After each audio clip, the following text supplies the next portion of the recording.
And so what's happening in Russia more broadly? There were demonstrations, which is always surprising to see in Russia. And what, do you have information about the spread of those demonstrations, their effectiveness, their unexpectedness, any of that?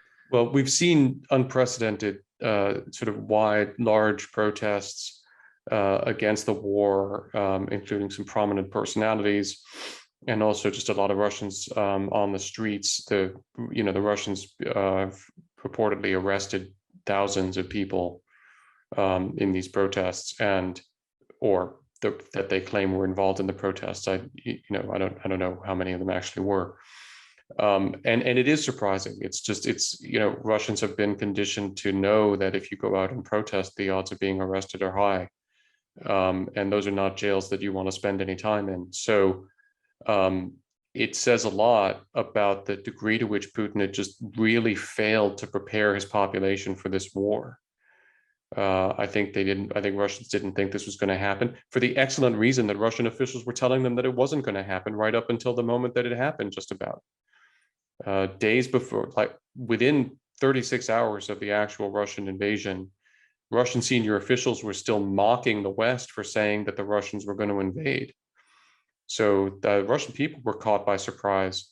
And I think there's an element here that's very important, because it helps just contextualize a little bit the conversation about how much the US should or should not do to help the Ukrainians here, including whether we want to go to Ukraine and fight and so on, which no one is really suggesting, and which I'm not advocating now either. Russian people, and we've seen polling, as good polling as you can get from Russia. Russian people see America as an enemy. They see NATO as an enemy by large margins. There's an old Cold War hangover, and then there's what Putin's been doing for 20 years to stoke that. They don't see Ukraine as an enemy in the same way. And of course, all of the narrative and rhetoric coming out of the Kremlin has been that the Ukraine has sort of lost Russian brothers in many respects, and the Ukrainian government, the Russians have terrible things to say about, but Ukrainians, they say are Slavic brothers and fundamentally, belong in Russia. And so I think if this had been a war against the US or a war against NATO, Putin could have expected to have a certain resonance among his population.